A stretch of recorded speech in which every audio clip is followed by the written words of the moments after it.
On this Monday edition of the All-NBA show, the Timberwolves blow out the Celtics behind Bones Hyland's hot shooting. We're going to talk about playoff upsets. Are there any upsets we can see coming in the first round and beyond in this year's playoffs? And then, of course, NCAA March Madness first weekend's in the books. I think this is going to be the toughest first pick or top of the draft in the last handful of years. We're going to talk about all that and more on today's All-NBA show.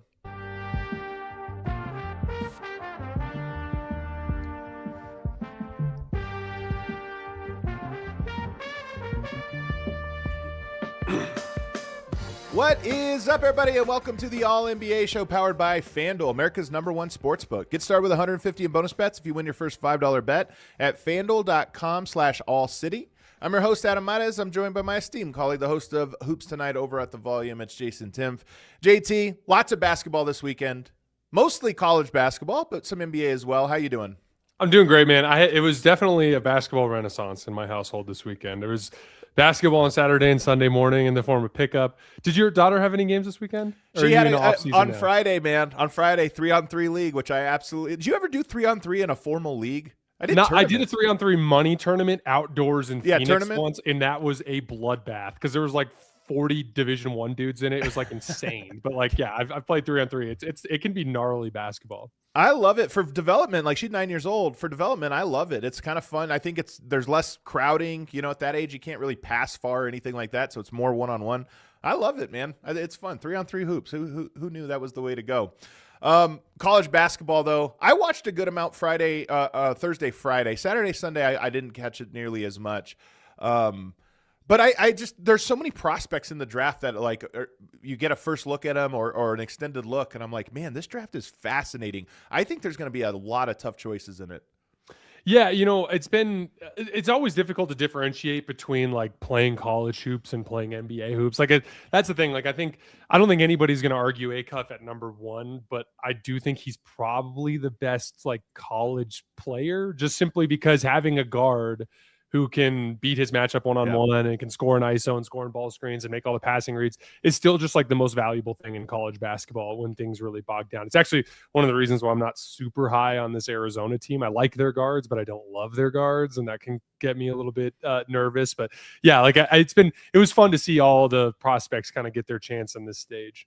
Yeah, and shout out High Point. To me, they were the high point of the weekend. Yeah, that was the most entertaining game. The High Point Arkansas game was ununbelible, man. The pace of that thing was insane. It's a good style of basketball. I like when those types of teams bring something new and unique to the game. Mm-hmm. But this is an NBA show, and we're going to talk about the NBA. And last night, we always do a game breakdown. We're going to get to some of these potential upsets, but we like to start with our FanDuel game breakdown where we take a look at a specific game and kind of go analyze it in detail. And the game from last night is an obvious one, I think. Timberwolves beating the Celtics on the road in Boston 102-92, and they did it behind two runs, one in the second quarter, one in the fourth quarter, and I thought they both mirrored each other in that.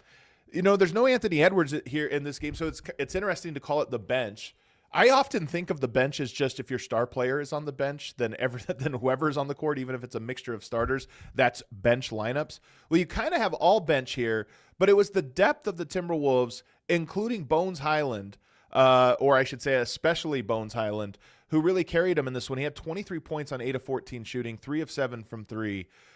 When he makes shots, they have, in my opinion, the requisite scoring depth. That's like one of the big questions. Can they have repeatable offense? Can they score consistently in ways that are not just elite shot making or tough shot making?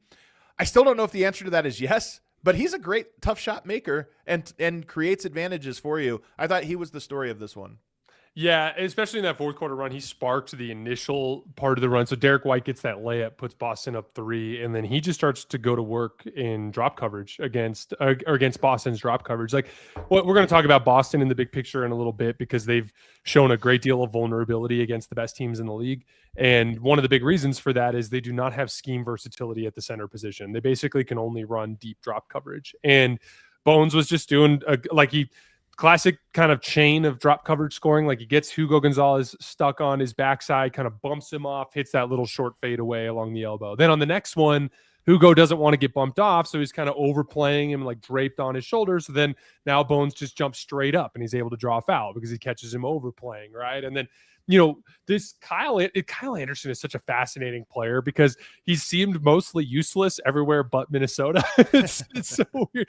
But like I think Kyle Anderson deserves a ton of credit for essentially being the Jayson Tatum defensively of Minnesota, in the sense that like one of the ways that Boston would constantly protect their bigs is they would tuck them away on an offensive player that couldn't shoot on the move. Like maybe a guy who could hit spot up threes, but not a guy who can like really score in space or score on the move, right? So they would move Horford or Porzingis onto whatever that player was. Maybe it was Derek Jones Jr., for example, in the 2024 finals, right? But then Tatum guards the center, and then they can switch ball screens, right? And that gives them the ability to shut off that initial ball screen action. And so one of the things that Kyle Anderson was doing last night was, because he was on the floor, and him and Naz Reid have been a very interesting partnership since he got traded there, or since he signed there. Because like Naz Reid with Kyle Anderson, no Anthony Edwards, is outscoring teams by 7 points per 100 possessions since he joined the team. And it's because that allows them to tuck Naz Reid away on a non-shooter. They put him on Hugo Gonzalez, who can, again, knock down a wide open three maybe at a low percentage, but not a guy who's going to do a ton with the basketball. So they're not going to – Boston is hesitant to bring Hugo into screening action. So that allows Naz Reid to kind of hang out in the corner. Then Kyle Anderson can switch all the ball screens. One of the things with Kyle Anderson is he's got a lot of length, so he can give space and then offer a good contest and contain dribble penetration and force Boston into kind of iffy off the dribble jump shots. Boston took like 6 or 7 pull-up jump shots over Kyle Anderson yesterday and missed every single one of them. Then when Jaylen Clark gets screened, he'd run down with Queta, and then Naz Reid and Jaylen Clark would switch. Naz Reid would then guard Queta to keep him off the offensive glass. And so it gave Minnesota the ability to basically force Boston into a bunch of one-on-ones. And the problem with Boston's one-on-one guys is none of them have like really, really quick first steps except for Jaylen Brown. Jaylen Brown has a quick first step, but he's not as good a passer as those other guys. And so their one-on-ones got really sketchy yesterday. Those 4 guys, 70 points on 68 shots yesterday. And like a lot of Celtics fans are going to be like, oh, we didn't shoot the ball well from 3. But if you dig into the numbers, they were 4 for 9 on unguarded catch and shoots, which is well over 40%. They knocked down the open ones. They were 5 for 24, on any contested catch and shoot or off the dribble jump shot yesterday. So I thought Minnesota had the personnel and the game plan to play Boston into their worst shot profile. And they got out in transition off of some of those stops. Naz Reid gets a big and one in the fourth quarter. Bones hits a wing 3 in the fourth quarter. And then Julius Randle had a brutal game offensively. I thought he made several big plays offensively down the stretch, that little step back 3. And then he draws a foul on Luka Garza under the basket. Minnesota just put together a really good punch there in that fourth quarter, and it knocked Boston on their ass, and they could never get up from it.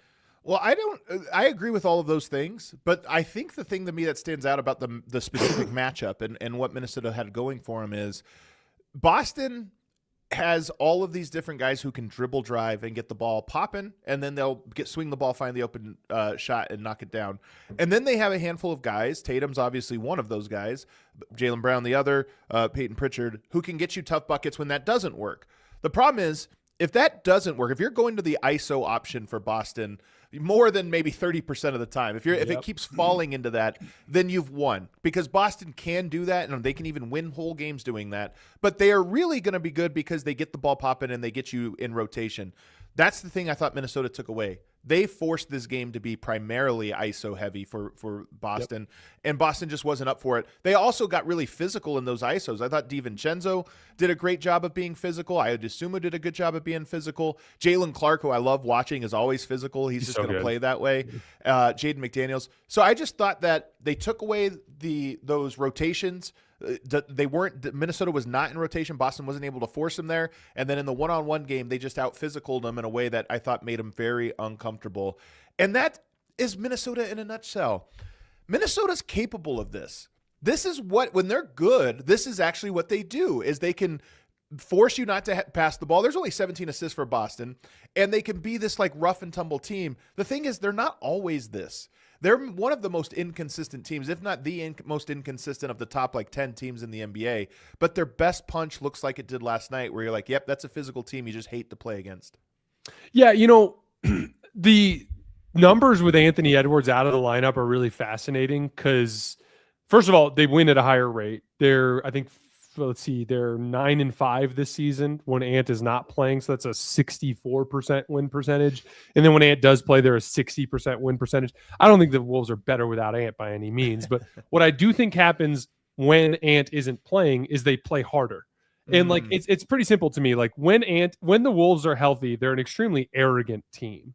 And so they think they can coast to wins, which you just can't do in the modern NBA. Even if you're Oklahoma City, the most talented team in the league, you're not coasting to wins. Oklahoma City wins because they play hard. Yeah. And when you dig into the numbers, it's really fascinating because they're like 7.5 points worse on defense when Ant is on the floor versus off.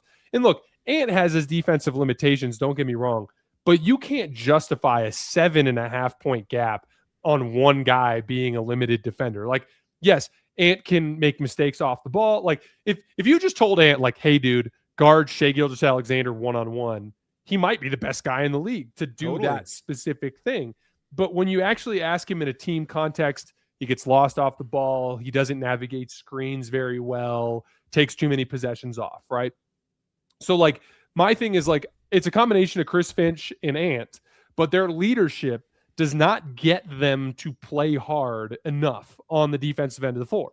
When Ant is out of the lineup, they're like, we have to win with our defense. And so there's a level of competitiveness with them that shines through. And this is not like, ask any Wolves fan and they'll tell you, yeah, these dudes just don't play hard most of the time. And that's really the issue that kind of shines through in many of these individual examples. But like, yeah, like there's certain things like you mentioned Bones Hyland.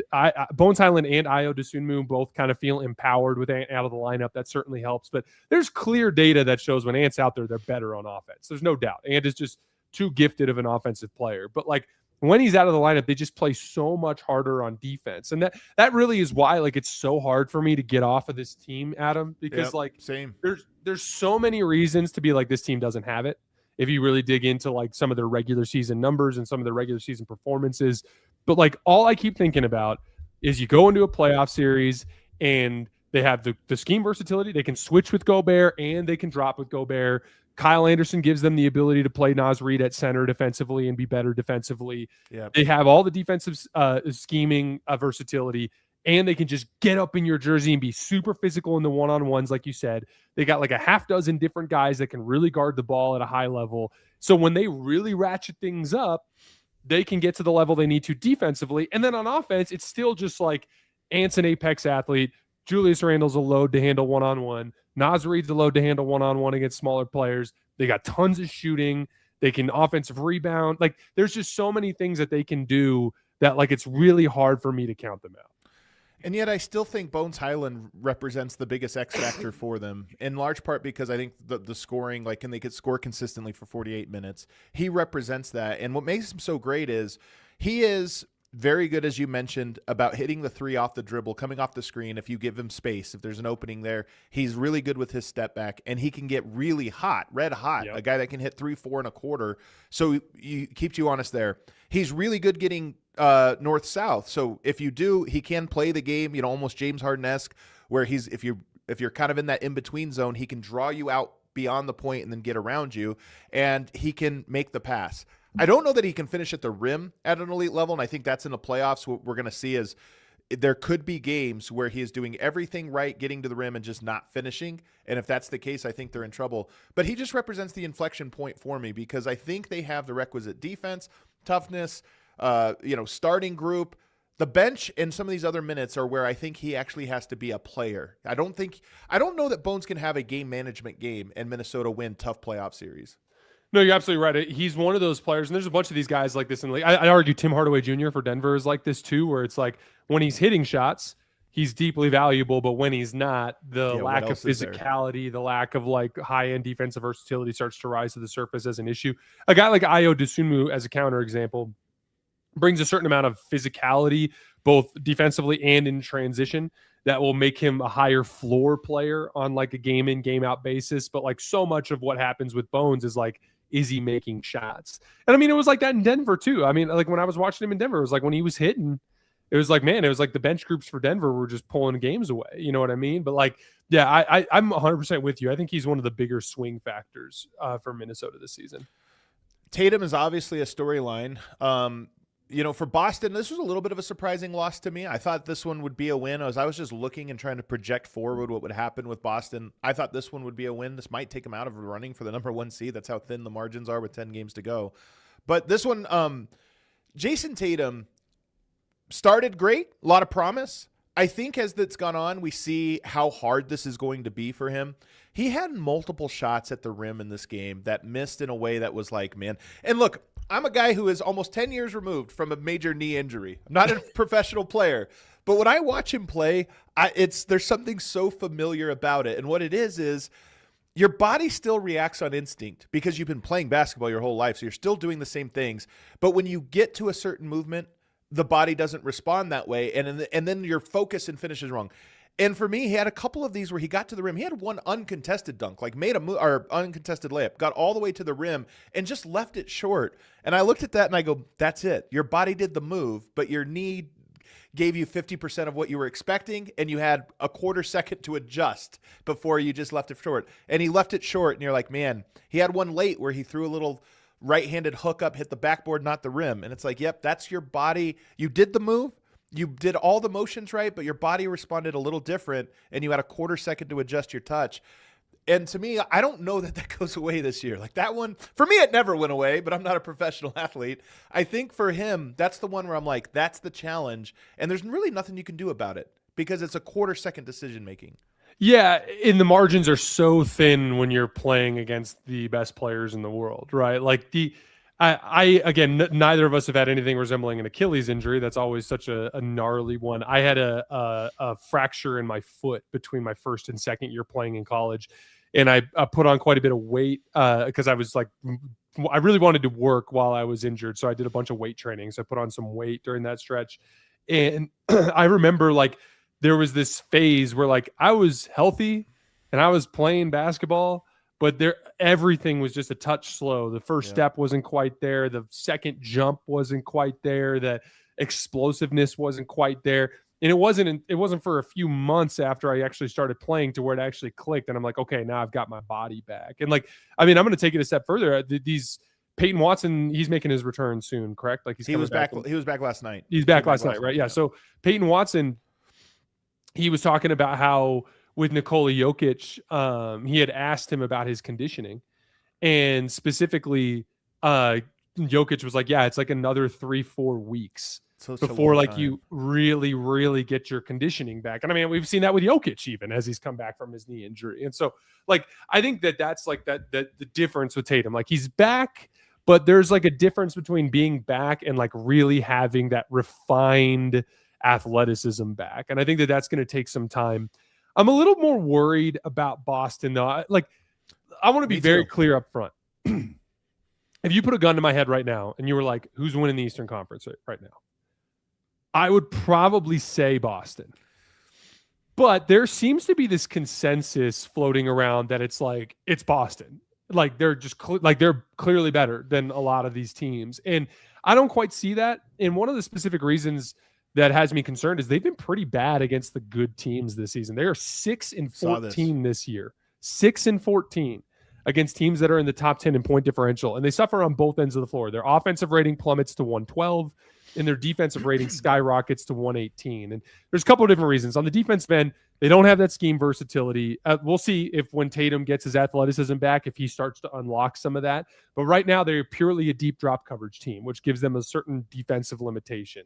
And then on the offensive end of the floor, it's kind of like we talked about earlier. They've got these 4 primary shot creators, and 3 of them are like gifted read and react players, but they don't have the best first step quickness in the world. And then one of them, in Jaylen Brown, can be a little bit of a black hole, even though he does have the first step quickness and the ability to get into the lane. And so when you everything with Boston really comes down to, can they generate open catch and shoot threes? If Boston's going to generate open catch and shoot threes, they're going to score 1 million points and they're going to beat you. But like, if you can force them into tougher contested pull-ups, tougher rushed contested catch and shoot looks, that's when they become prone to some of these cold nights. And like, again, like we saw a lot of those flaws on display last night. We saw the deep drop coverage getting cooked by Bones Hyland. We saw the struggles in generating quality 3-point shots. Some of the confusing process. Like, I watched the game and I went back and rewatched the fourth quarter again because I'm like, why weren't they attacking Naz Reid? And I'm like, oh, it's like they don't trust Hugo Gonzalez to be in a ball screen action and to come out of it and make really quick decisions with the basketball or to score the basketball. It's like this Boston team just doesn't quite have the juice down the roster between like Horford and the scheme versatility he gave them, Drew Holiday and that additional really high level two-way role, role player, ball handler type. And then just that extra bit of juice athletically that Jayson Tatum had. This team just isn't quite as gifted as that previous iteration of the Celtics. No big shock. They were a champion. But like when I look at the Celtics and I go, do I think that they're slightly better than all these teams? Sure, I'd probably lean towards them. But like, I don't think Cleveland, Detroit, New York, or Boston has really done anything to separate themselves from that group. Yeah, I think that's the key, right? Is the East still does feel a little bit open. All of the teams feel vulnerable, which we'll talk about probably here in the next segment. But I do agree, though, that I think there was this whirlwind a month ago. Whenever Tatum came back, that it was like, oh, okay, maybe this will work out. What I will say is there's still, 3.5 weeks, and that's a long time. It's a long time. But I say at this moment, it really does come down for me a lot about how much Tatum can grow past the injury part. The explosiveness can come back. The effectiveness on his drives can come back. I have this great note from Stats and Research, All NBA Stats and Research. He's getting 1.3 point per that's down 0.18. It's actually not as much of a drop as I expected it to be, but I wonder early on, I thought his drive and finish was looking good. That was one of the standouts. So I wonder if that's actually regressing over these last handful of games, because some of the misses in this last game were, I don't want to say frightening, but they were like, okay, that's where he's at right now. That's a little lower than I thought he was. I thought maybe he was 80% back. That looks like more 60% back. And so that'll be a big question over these next 3.5 weeks. The only other question I have for you is, are they actually deep? They being the Celtics. Because part of this was that without Tatum, all these guys step up and they play great. But there's a difference between guys filling in main roles and just becoming role players versus now you go to a bench role. Does your role change and can you handle it? Last night, it looked like they were not a deep team. They were playing guys in that second stint where you're like, they just like Hugo Gonzalez, to your point, where you're like, yeah, I don't know if he's going to be able to carry these types of lineups. So are the Celtics actually deep, or were they just depth with replacement players when needed, but don't actually now have a 9-man roster? Yeah, I was actually talking about this with Colin Cowherd a few weeks back with this idea, like, this season has been a very impressive demonstration of their culture and their ability to find guys that can play minutes in the regular season and that can fit Boston Celtics basketball in a way that makes them resilient to the types of injuries and the types of talent that they lost in the offseason last year. There's a difference between that and like, okay, now we're playing an awesome team. Who's your 7 or 8 guys? And when you go back to those playoff runs, it was like you had your starting lineup. You had, White and Holiday, Brown and Tatum and Horford. And then your 3 off the bench were literally Porzingis, Hauser, Pritchard. You had like 3 really, really good players coming off the bench. Now this year's team is dipping into like that Luka Garza, which might eventually be Vucevic, who's probably a little bit better than Garza, but not dramatically better. You're getting into that Hugo Gonzalez group. You're getting into like a class of player that's just not as good. Even Keita is just not as good. And really when it comes down to it, you have a lesser version of Tatum than previous years. You have a less, like the Horford Porzingis group has become Keita and Garza, or Keita and Vucevic. Your Drew Holiday has been replaced effectively by like a Hugo Gonzalez or a Jordan Walsh, depending on which direction Missoula is going in that particular game. This group is just not quite as talented. And again, like, it's remarkable. I've been thinking about this for a long time. I literally think Joe Mazzulla might be the best coach in the NBA. I'm a huge Joe Mazzulla fan. I'm a huge Brad Stevens fan. I think that the Boston Celtics have built themselves into potentially the best organization in all of NBA basketball in terms of just their culture from the top down. But flat out, this team is just not as talented as previous iterations. Yeah, the talent is a little low there. Real quickly, lastly, on the Timberwolves, going back to them, this quote comes from Anthony Edwards last week, where he says, if I feel like we're family, then I'm always going to be having the best time of my life. It's starting to feel like a family here. To me, this is the thing about this team, and it's part of why they're so inconsistent. They are the ultimate vibes team. I think they're the ultimate hoopers team, too. If you just look at the landscape of contenders, and I'll throw them into the contenders list, they are the most like hoopers. The vibes are up, the intensity's up, the connection's up. When it's down, it's really down. I don't know that that's a recipe for 4 rounds of success. they'll have to find some kind of consistency and repeatable patterns, but they are a team to me that I think that quote to me feels important because when they, like Naz Reid last night, he's a one-on-one player. Some of his one-on-one stuff in the fourth quarter was really nice. And those nice one-on-one plays from a guy like him come when the team feels good about themselves and everyone just gets to kind of step into their own spotlights.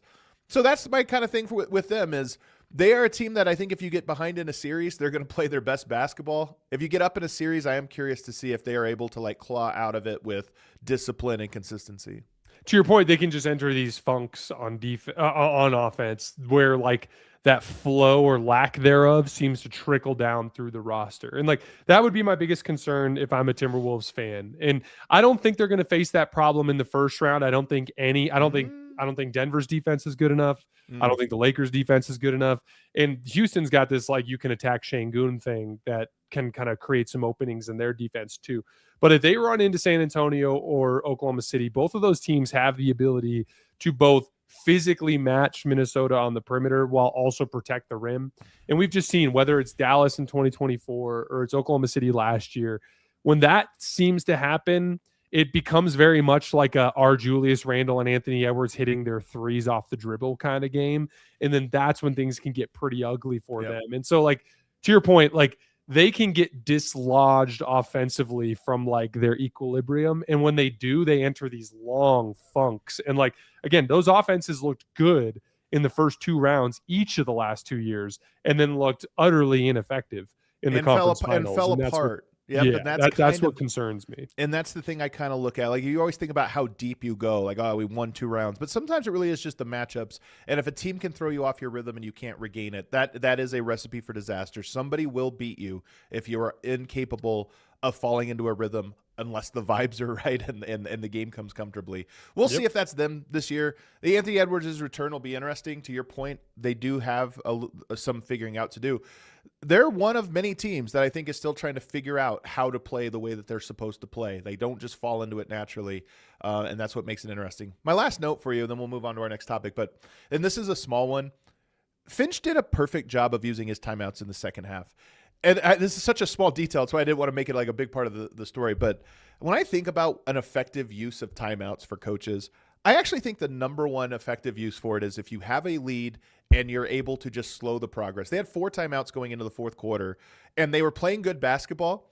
They would go on a run, just let it play. The moment Boston got 2 points in a row, it was a timeout. And when you're up 12 and you cut it to 8 and there's a timeout, it's like, damn, man, we never got a chance to go. Having 4 timeouts and using all of them for that just killed Boston's chances of getting any rhythm in the fourth. And it's a sneaky, weird thing, but I actually think it's the best way a coach can handle their use of timeouts.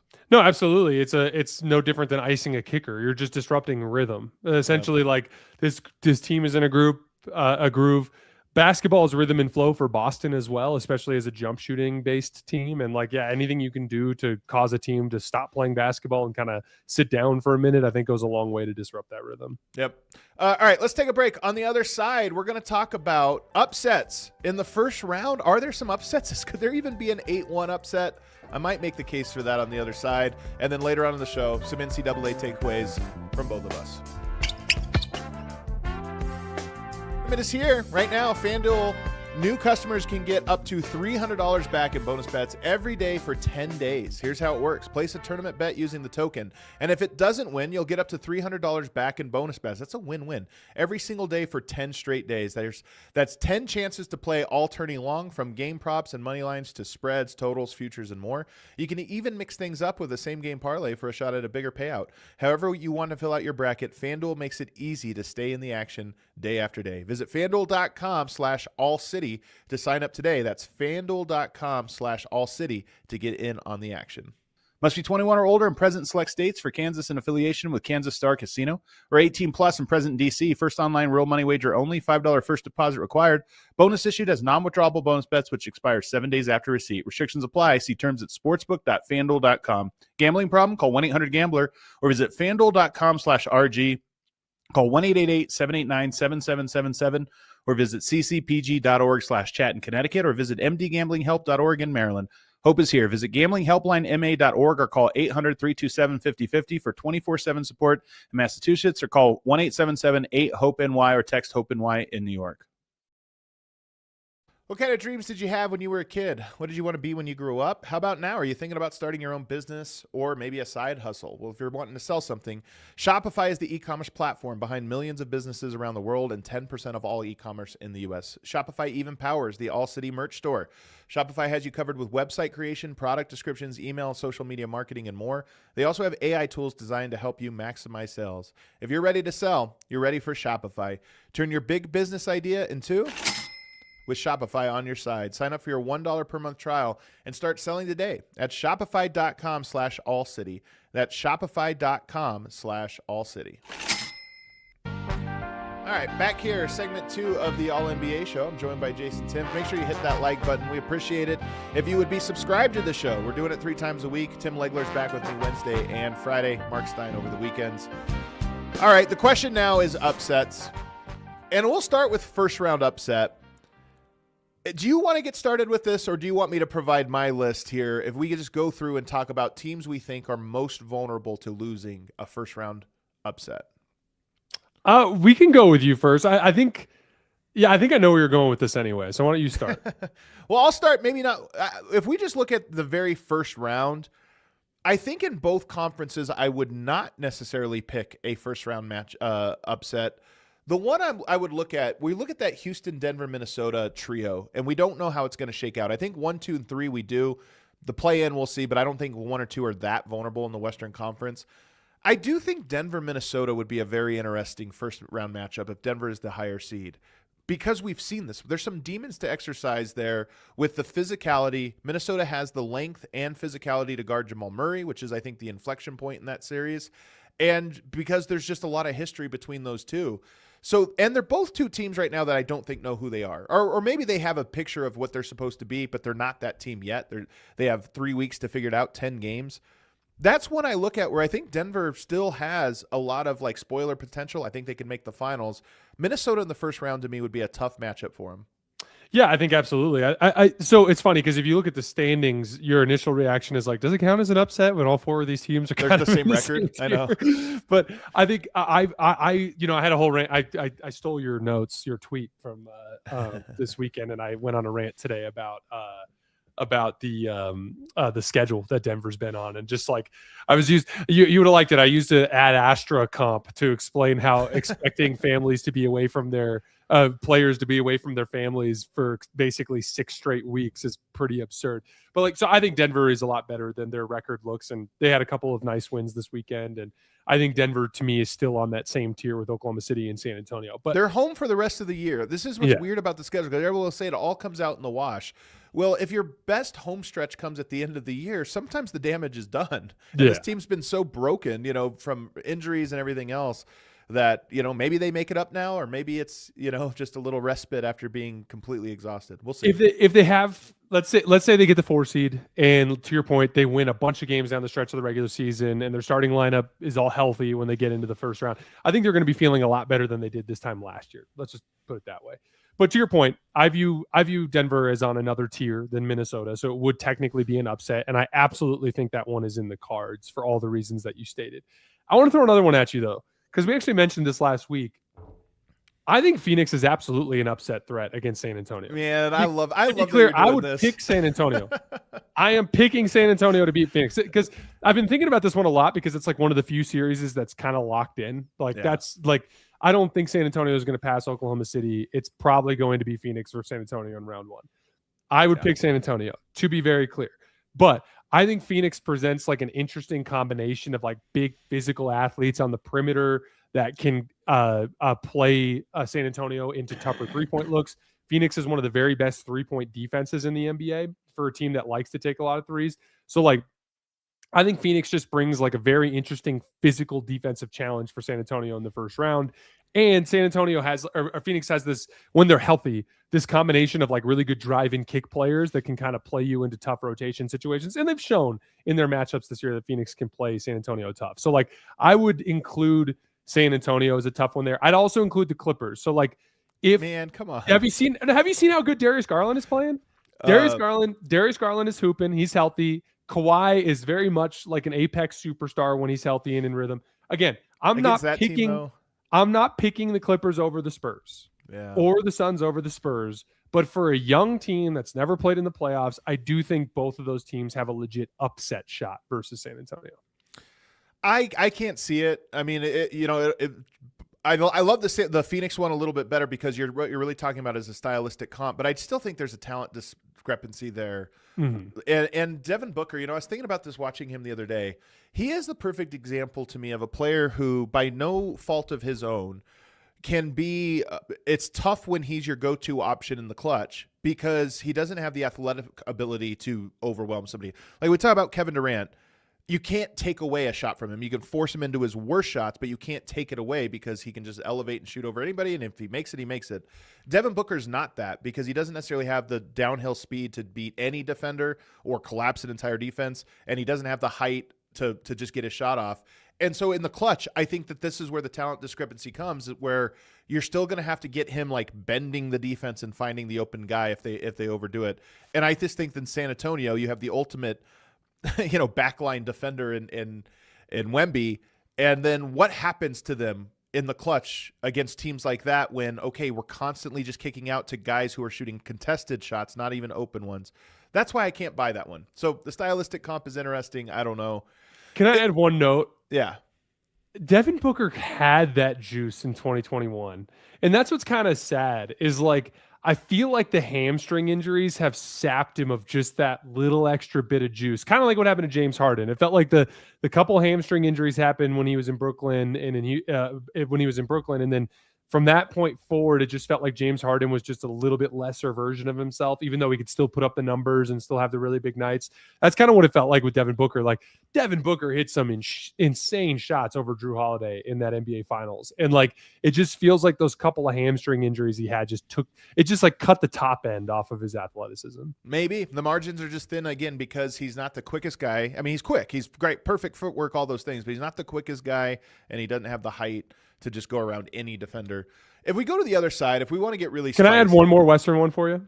You have another one in the first round? Yes. So you've given an upset for every team but the Lakers, I've noticed. So no, that's where I'm going with this. That's where I'm going with this. Give me a second, Adam. I try to be objective out here on these streets. Okay. So Minnesota is technically viewed by most people as on a tier below the Lakers, and they're clearly below in the standings, and the Lakers have kicked their butt this season in the regular season.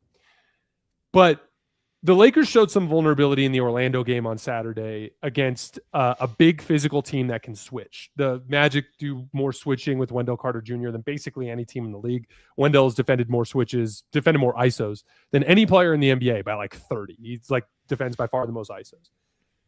Minnesota in their last matchup 2 Sundays ago, I think it was a few weeks back, they ran deep drop coverage with Gobert in that particular game. But I actually thought that was a little bit of a mind games thing from Chris Finch. I know that last year in the postseason, they switched with Gobert and had a lot of success with it against the Lakers. And I do think Finch was like, I'm just not going to show them that look until we get to the postseason. I think Minnesota is big and physical and can switch while also being way better offensively than a team like Orlando is. And so I think Minnesota is still very capable of beating a Lakers team if they end up in a 3-6. I think in theory, it's an interesting one. I think Minnesota, their athleticism is such an important weapon for them. And I do think that they have an athleticism advantage on the margins in that series, like against some of the other guys, Luke Kennard, and these guys will have a hard time.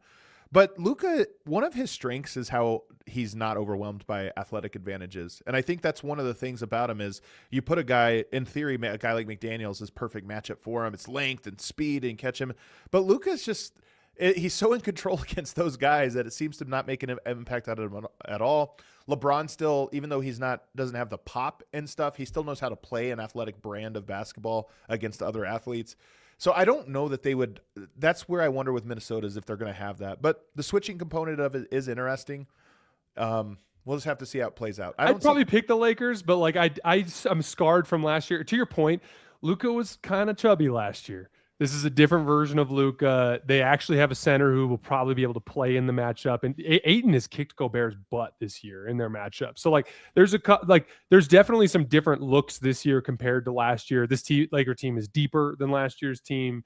Austin's better than he was last year. So I would probably pick the Lakers, but like I personally am terrified of Minnesota if they were to play in a first round series. I don't think anybody really knows what to make of the Lakers in the playoffs yet. In part, we need more reps. Yeah, because they've been one team for the first 60 games and a different team for the last 10. So, they play OKC April week. 2nd in OKC. That's the big one I've got my eye on.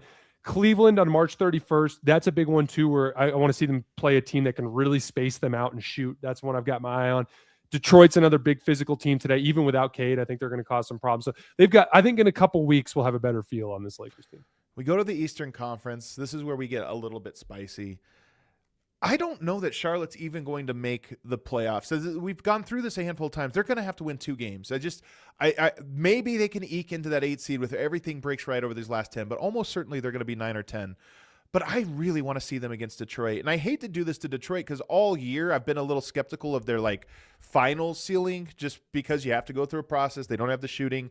But now I'm a little scared about their conference finals ceiling. And you could even make a case that in the first round, if they play a team that can score, the playoffs, if you can score against a team that can't score, then you're going to have an advantage. And I just look at that one and I think, I don't know if I'm buying enough offense from the other teams they could match up in the first round. Philly's a giant mystery box. Who knows about them? But Miami and Orlando, I just don't know. Charlotte, I think, can. And so there's this weird thing I'm watching where Charlotte crawls out of it and we get a Charlotte-Detroit first round. I don't know. I might get really spicy on that one and just pick Charlotte outright, but I'm worried about Detroit's just upside in the playoffs. Miami and Orlando are both cratering.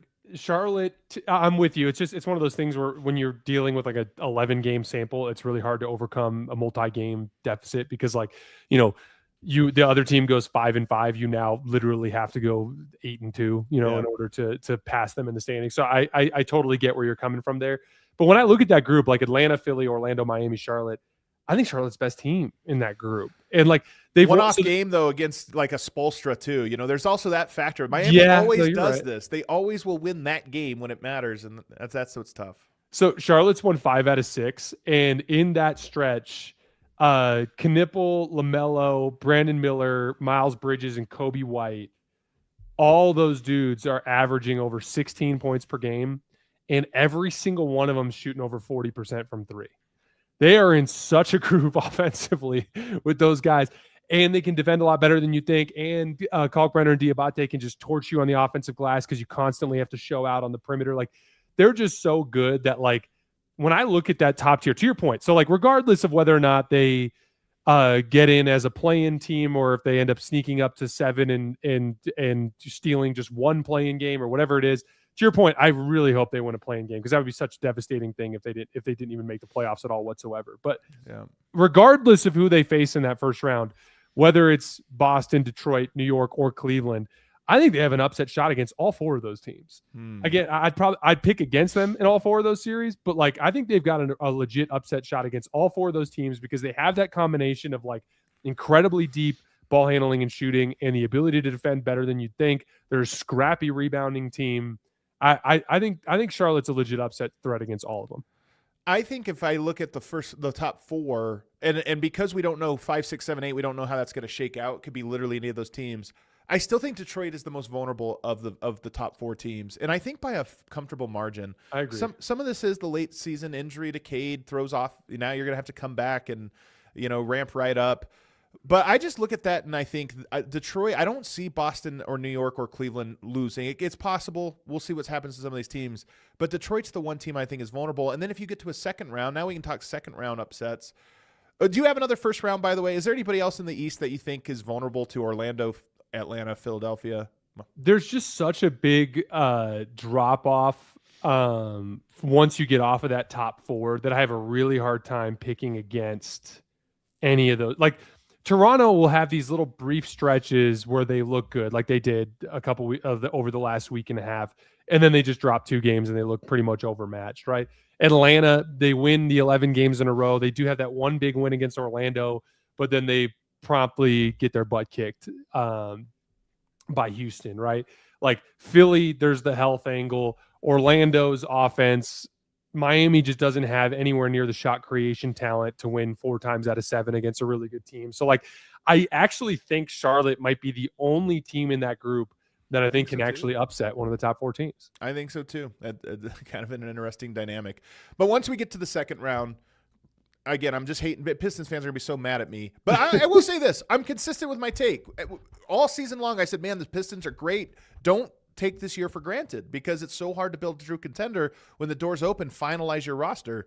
They obviously didn't do that. But now a second-round matchup, I just think Cleveland, that's a tough one for Detroit. And right now it's almost certainly going to be Cleveland-Detroit in the second round. And that I think the buck would stop there for me with Detroit. Yeah, I think Cleveland, I thought about this right when the Harden trade was made. Like, well, first of all, the Jared Allen piece is huge because with him being out, they just immediately become incredibly small and slight. And they just get pushed around on defense. Talk to any Cavs fan right now. They are at their wits' end with Donovan Mitchell and James Harden on defense. Those two guys just haven't been doing their job. But at the same time, I think they're the kind of guys that can both ratchet it up a little bit when they get to the postseason. I've seen Donovan Mitchell dig down and rotate really hard when he's in a big game, when he feels the need to. James Harden, to me, is a guy that in the regular season will make more off-ball defensive mistakes than he does in the postseason. Not that he doesn't still make mistakes, but I think those guys will ratchet it up. But the real thing is without Jared Allen, they become incredibly small and slight. That said, like right when the Harden trade was made, I remember thinking this is a playoff trade. This is not a trade that makes you a better regular season team because they're not going to have the flow and the pace offensively. They're not going to, like Darius Garland had more of like a diligence possession to possession defensively, at least in doing his job in the regular season than James Harden, even though James Harden's a better one-on-one defender. And I think that will be more useful. And that's kind of my point about the postseason piece. You inevitably get stuck in the half court more in the postseason. James Harden's a better half court shot creator than Darius Garland, more likely to be healthy when he gets to that point. And on defense, James Harden's resilience as a one-on-one defender makes him a more useful defensive player in the postseason, and when he's less likely to make some of those defensive mistakes that he's been making. So I think Cleveland is a team that projects to be a better postseason team than they've looked over the last couple of weeks. And I'm with you. I'd pick them over Detroit. We go to the Western Conference second round because after that, Boston, New York, who knows who the top seed's going to be. Right now they're separated by a half game. So that could flip. There's no upset there. Yeah. If we go to the second round though, the Spurs, if you said Spurs, Lakers, or even Spurs, Minnesota, Spurs, Denver, possibly, I think all of those teams have upset potential because at this point, I'm not sure it's upset. You're talking about the question is the experience of San Antonio and can they figure out something out about that team? So I think all three of those teams have a shot. San Antonio's earned enough respect for you just to say I think that they're going to be the favorites in any of those. But of those three teams, who do you think is the most likely to knock them off? Okay, so I think Houston's drawing dead against San Antonio because of I think if they ended up in any sort of late game situation, their offense would completely fall apart against Wemby. So I think I'd completely write off Houston. To your point, anybody could fall to 6. Denver could fall to 6. Minnesota could fall to 6. So it could be LA, Denver, or Minnesota. Any of those three could be against San Antonio. Man, the Denver, Minnesota, or Denver, San Antonio to me is a coin flip. I'd go either way in that series, even with San Antonio having home court advantage. But I would give both LA and Minnesota about a 33% chance to beat San Antonio. Like, I think they have a legit upset shot there. Again, I'm with you. I think San Antonio deserves the upside of that. Like, everything they've shown us this year, they deserve to be the legitimate favorite going into those matchups. But I think San Antonio, to me, is a team that is vulnerable just simply for all the reasons that we've known young teams to be vulnerable over the years. Will they go cold from 3? Will they struggle in some of the physicality of the postseason? Will they just, in general, struggle to execute compared to some of the veteran teams that have been in these situations longer and that have been in more big games? So, like, again, I'd pick San Antonio, but I think the Lakers, the Nuggets, and the Wolves all have a shot, and I'd give Denver roughly a 50-50 shot against them. The question then becomes for Oklahoma City, how this shakes for them. I don't feel the same way about Oklahoma City. I think they're significantly less vulnerable. Again, I don't have a ton of faith in Denver at the moment. Like, they got to show me something before, like, to me, they're all theoretical upside, but it hasn't really come together for them yet. But theoretically, I do think that they still present a very interesting matchup for Oklahoma City. And I'm curious what Thunder fans think. If Thunder, I think the first round, I don't think the Clippers are going to give them that much of a trouble, or Phoenix, whoever it is. I just don't think so. In the second round, I'm curious if Houston, Denver, and Minnesota worry them at all. I don't think Houston, and I don't really think Minnesota either. So Denver's the only team that I look at and say, you know what, I'll bet that's the one team they would probably prefer to avoid if they could. So with Oklahoma City, I think they'd be a substantial favorite against all of them. Again, I think they're going to be a substantial favorite against every team, except with the exception of San Antonio, just because of the matchup. But I think the series, the odds on the series are going to be overwhelming favorites for OKC. Yeah, I had Oklahoma City in a tier on their own in my contender rankings that I did last week on Wednesday. Again, Houston, I think Houston's drawing dead, even if they were to somehow make it to OKC. Each of those teams, San Antonio, the Lakers, Denver, and Minnesota, all present different challenges for OKC. So San Antonio is self-explanatory. It's the combination of Wemby at the rim, and they have big physical guards that can force. Like, the difference for San Antonio, and the reason why San Antonio caused so many problems for OKC is Shea's over-the-top scoring struggles against the big physical athletes like Steph Castle, Keldon Johnson, some of those other like bigger athletes that they have. When you were looking at the Andrew Nembhard, Aaron Nesmith group, Shea could shoot over the top of them whenever he wanted. When you're looking at the Jaden McDaniels matchup, Shea was so fast on the ground, he could kind of go by them whenever he wanted. San Antonio presents the combination of elite rim protection and the big athletes that can contest their pull-up jump shots. So that's why San Antonio had so much success against OKC this year. That's why they're the best.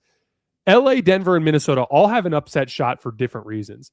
Minnesota, it's the same thing. It's the big physical athletes and rim protection. Maybe not as good of a matchup as San Antonio, but a similar dynamic. But then on the other end of the floor, they're bigger than Oklahoma City on the perimeter. Julius Randle, Naz Reid can do damage on the offensive glass and can shoot over the top of their guards. They have advantages against Oklahoma City on offense just in terms of size. Denver, it's the Jokic problem. It's Jokic plus shooting, right? And we've seen that over the years cause problems for OKC. For the Lakers, similarly, like LeBron and Luka are going to be able to pick on small guards in that matchup. So all three of those teams have an upset shot based on some unique kind of matchup thing that they bring to the table. But like, I would give each of those three teams like a 20% chance against OKC. San Antonio, to me, is more than that like 33, 35% chance against OKC. Maybe even a little bit. Oh, I see. Against OKC specifically. Yeah. I think that's right. Honestly, I think that shakes out right. Oklahoma City deserves to be heavy favorites, and I still think their best punch is phenomenal. You know, as you were talking, I was making me think, who's going to be like the most clutch player in the West this playoff run? Oh, man. That's a great question. You could honestly go through. I was just thinking of the names, like eligible people right now. You have Luka Doncic. You've got Shai Gilgeous-Alexander, Nikola Jokic, and Jamal Murray, Anthony Edwards, Kevin Durant. Kevin Durant. You know, like you. Then, of course, LeBron James and Austin LeBron Reeves. literally has as many clutch field goals made as like Austin and Luka combined this year. LeBron's been awesome in the clutch this year. So you got those options there. And then you can even maybe throw in Kawhi Leonard if you want to. Just I'd have Kawhi theoretically in a 7-2. And you could argue that, just first round, who's the most clutch player? And there's 10 options. I don't think I remember a time when you would – there's 3 or 4 guys, not 10. I mean, Wemby. I wouldn't even mention Wemby, I don't think. Yeah, Wemby. That list. He's been pretty clutch. I remember a game winner from him 3 days ago. I had De'Aaron Fox in there, too. De'Aaron Fox had a bunch of clutch shots in that Suns game the other night. Yeah. So that's kind of wild to think. And who knows? Maybe it's as simple as that. Is it? It's so funny that Nuggets Thunder game from 2-3 weeks ago when Shea hit 2 game winners in a row, and it was huge. Him and Yoke both had like 6 clutch shots in a row. I know. It just was like that, it goes this way and you watch it and you go, that might be the playoffs. It might be that both sides get 3 straight clutch buckets, but one team had the last one, and that's will be the story and the narrative around it. I think that's it. I think what's interesting is in the East, we see a handful of upset potentials, and then as it goes on, is it even an upset at that point? And in the West, we just went through almost every combination of upsets possible, with the exception of Houston. I don't think we had a Houston upset in there. Yeah, to your point, what's really fascinating is like the Boston, New York, Detroit, Cleveland feels jumbled up in one tier, whereas in the West, it feels like OKC's kind of in their tier, San Antonio's kind of got a tier.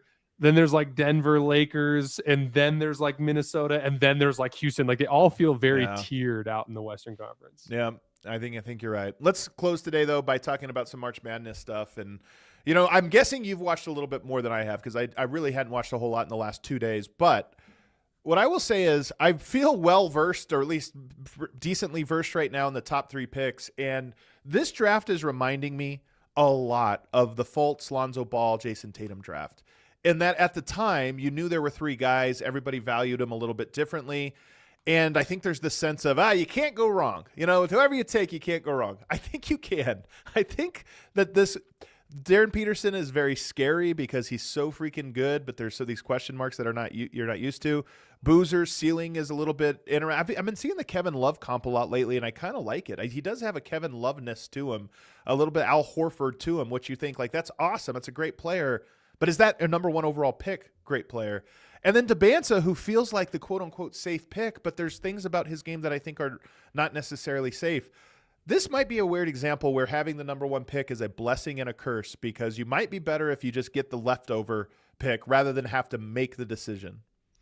Yeah, I have a very clear top 4 so far. Now, to be clear up front for everybody who's listening, I am not a NBA draft guy. It's I focus all my energy on the NBA, and then after the NBA finals, I deep dive in the draft. And this year I've gotten in the draft a little bit earlier just because I've been very into college basketball, and this draft is so particularly stacked. So I will feel Can I tell you something?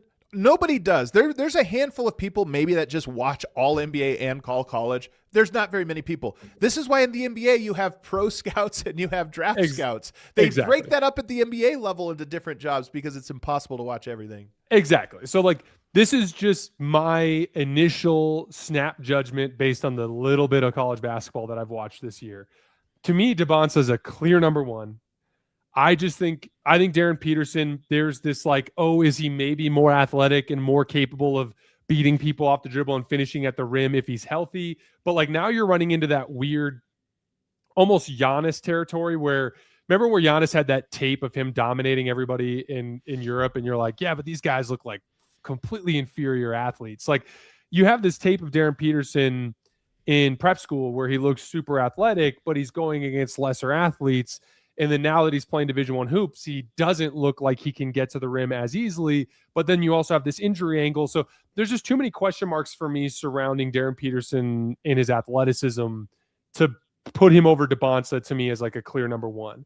Then with the Cam Boozer thing, everyone, when I first dipped my toes in the draft waters, everyone's like, Cam Boozer is this incredible read and react, power forward Jokic, who's got touch from 3 and touch on hooks and floaters and back to the basket player that can run all sorts of different types of actions. He can run inverted action like Jokic does. He can play with his back to the basket and read double teams. And I've seen him just be completely flummoxed by double teams and traffic around the basket in these NCAA tournament games. And I don't see They're missing some key ball handling, though. I think that's part of it.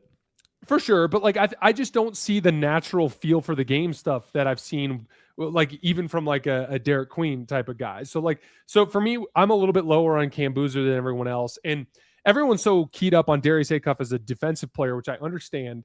But he's not the first guard to come through that's super skilled, that has defensive issues that teams are going to have to address. And he's not tiny like Trae Young. He's 6'2". He's got a 6'5" wingspan, and he's super fast. So I think teams are going to have a little bit easier time protecting him than they have other guards over the years. And to me, Acuff is shooting 49% on catch and shoot threes, 40% on threes off the dribble. He's getting to the rim 6 times a game and shooting almost 60% when he gets there, which in college spacing is super impressive. To me, Acuff is one of the best guard prospects in a really long time. I think you could argue him as high as number 3. And right now, again, snap judgment, I might change my mind after watching a lot more film. But my initial take is if I was an NBA GM, I'd have a hard time taking Cam Boozer when Darius Acuff is on the table. So, man, his draft is really climbing. Is he as polished as Peterson? Because that's what impresses me about Peterson, is just how polished his game is. He looks like a guy that's been training at the NBA level for 5 years. But Acuff, to me, has some of that same polish, and just how effortless the movement, the body movements, the multitude of things, get to the mid-range, get sidestep, backstep. Everything he does looks like he's practiced it 100,000 times. And for a guy that young, it's pretty impressive. But the defensive part, here's what I'll say about it. when you go to a draft and you're taking a top pick, you're hoping for a cornerstone piece. I do think Acuff is the type of guy that limits the possibilities of your roster. The best player you can get is a player that is both individually brilliant, and it almost doesn't matter what types of players we get. Acuff, I do think his defensive limitations will be such that you go, okay, well, we need a huge shooting guard with lots of defensive upside. Automatically, now your roster is constrained by one thing. We probably need a backline rim protector behind him. So now you have two constraints that if you're building around him. And I do think that part is at least something that might limit him to me not looking at him as a top 3 pick, I guess. I get that. Like, and for the record, that's why Peterson's above him. Like, Peterson, even with the athleticism question marks, projects to be a good NBA defender right away. He's just got really good instincts. He's got good at getting deflections, and that's just such a gifted frame. And like, there's just no chance that Peterson's not a good NBA defender. And like, no matter, to your point about the polish and stuff, like, Peterson is such a gifted shot maker that there's such a high floor with Darren Peterson that I think Acuff, to your point, like Acuff is a risk in the sense that there's a version of you drafting Darius Acuff and he does turn into just another shot chucking guard that doesn't score efficiently in the NBA and has these issues. But like, there's also a version of Darius Acuff that becomes Damian Lillard. And like, that's where I look at it and I go, okay, unbelievable shooter, like just unbelievable shooter, mixed with the lightning quick first step and the ability to get to the rim, underrated athleticism for his size. Like, I've seen a lot of comps. I've seen Allen Iverson thrown around. I've seen Kyrie Irving thrown around. The guy I think about when I see him is I think Dame. And like, if Damian Lillard in his prime, if he wasn't playing in an organization that couldn't surround him with defensive talent, maybe he ends up being a player that's in a lot more big playoff games. So like, I just see a lot of that type of upside with Darius. Do you think one of the top 3 guys, I'll throw Acuff in there. Let's make it a top 4. Why not? A top 4 guys is a bust. Meaning not just like, oh, we got a good player, but it wasn't what we hoped. It's like, nope, that guy just didn't make it. Like in the NBA, it's not a useful. I think Cam Boozer has the highest bust potential of any of those guys. That doesn't mean I think he's going to bust, but I think Darren Peterson is bust proof because, as we mentioned, he's just guaranteed to be a. Well, his bust proof is more about injury and maybe some kind of something mental personality there, stuff. Personality. Yeah. But I think those things are a little overstated. Yeah. I mean, maybe I'm just being optimistic because I want to see him reach his potential.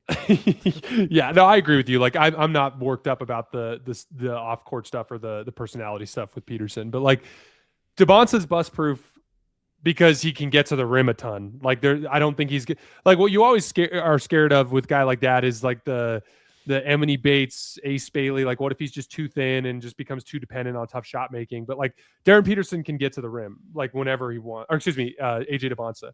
So AJ DeBonsa to me is bust proof. Darren Peterson's bust proof unless he gets hurt. Obviously, let's take injuries aside for all these guys.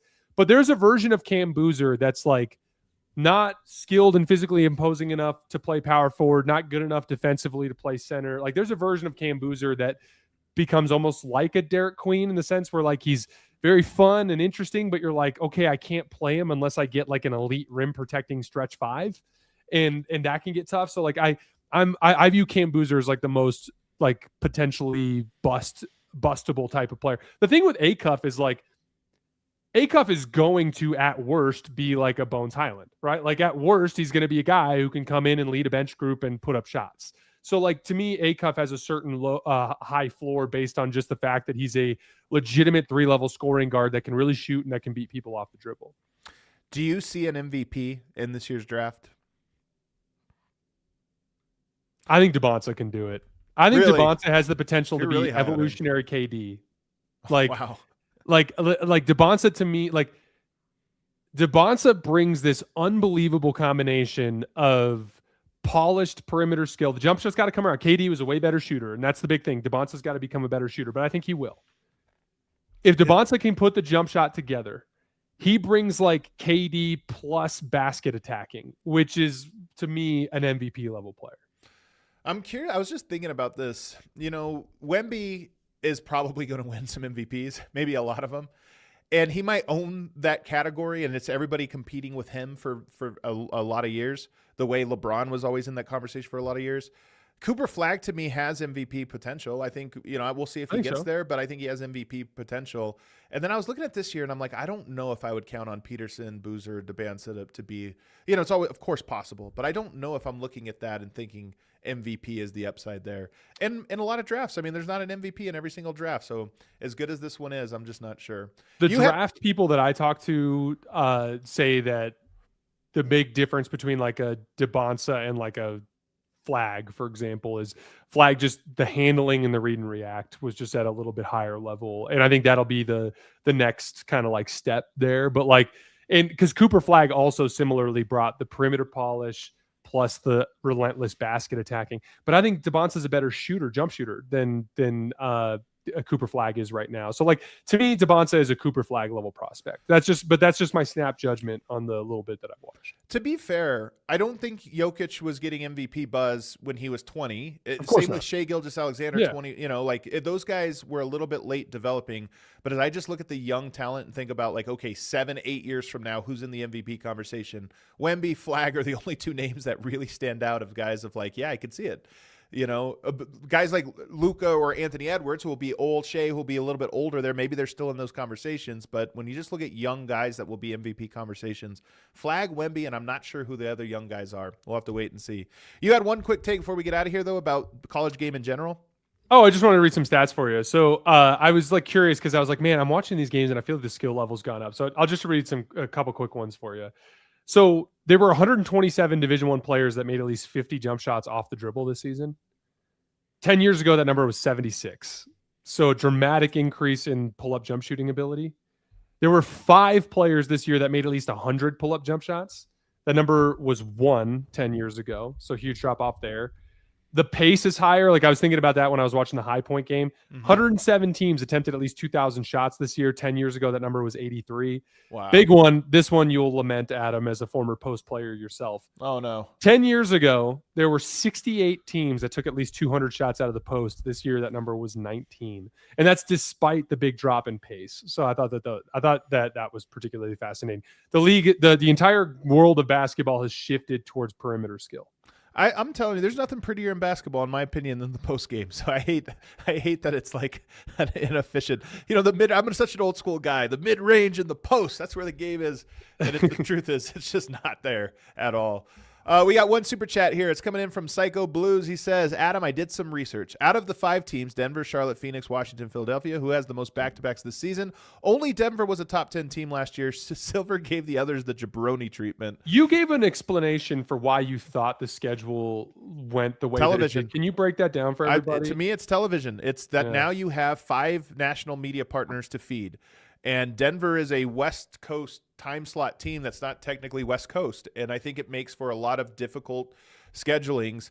When you're just talking about, well, we need to give Amazon X amount of Nuggets games. We need to give it Peacock X amount of Nuggets games. Utah and Denver are the only teams that suffer from this in this time zone. And Utah got 0 of these. They're not on that. And Peacock and Amazon were not clamoring for those games. So Denver, my theory is Denver got that mixed with the fact that they try to limit. A decade ago, every year there was 8 or 11, between 8 and 11 games where teams would come from Utah, Denver back-to-back. Yeah, what's the problem with the Utah-Denver back-to-back? I'm confused because it seems like it would be a short flight. It is a short flight. I think it's that. This is my take. There's no scientific reason for it. Coaches complain about how hard it is to go altitude to altitude, and I always say it's insane. So it's all altitude. Okay. So what I always tell people is, Denver players are not in Denver. When they go 6 weeks with having 3 home games in between all of these road trips, that literally they do not have the white blood cell count to like make up for this. So they're coming to Denver with no adjustment to the altitude either. Yeah, Nuggets players haven't been living in Denver. They haven't been here. They haven't been here. That's why they have 10 home games left remaining. So a quarter of their home games are being played right now. They will have that advantage come playoffs since they'll be home for this whole time. Yeah. But during the season, you spend 3 days in Denver and 6 days on the road. You do not have an advantage for the altitude. So I think teams complained about it, went from 11 down to 6. I think they have 6 this year. And that's been the case for 2 years now because that's when it started. Mix that with the television time slots. And that's my theory about what happened. And it's why Denver is such an outlier in all these. Most back-to-backs, 3 more than most teams. Had played most road games by a mile to this point. So some tough things, but you know what? They also just suck. So Yeah. can't give them too much slack. Hit that outro music for us, Atticus. That does it for today's show. We're off tomorrow, but we are back on Wednesday with Tim Legler. Great show yesterday with Mark Stein, by the way. If you want to know what's going on with expansion, I learned a lot from that very quick conversation with him about what's taking place in the NBA with regards to expansion and the upcoming Board of Governors meeting, which is tomorrow and Wednesday. Some big things discussed there. You'll want to check that out. Of course, he is Jayson Timpf over at Hoops Tonight. If you want to check out his conversations over there, do us a favor, hit the like button on the way out. See you Wednesday. We all silly like the mayor.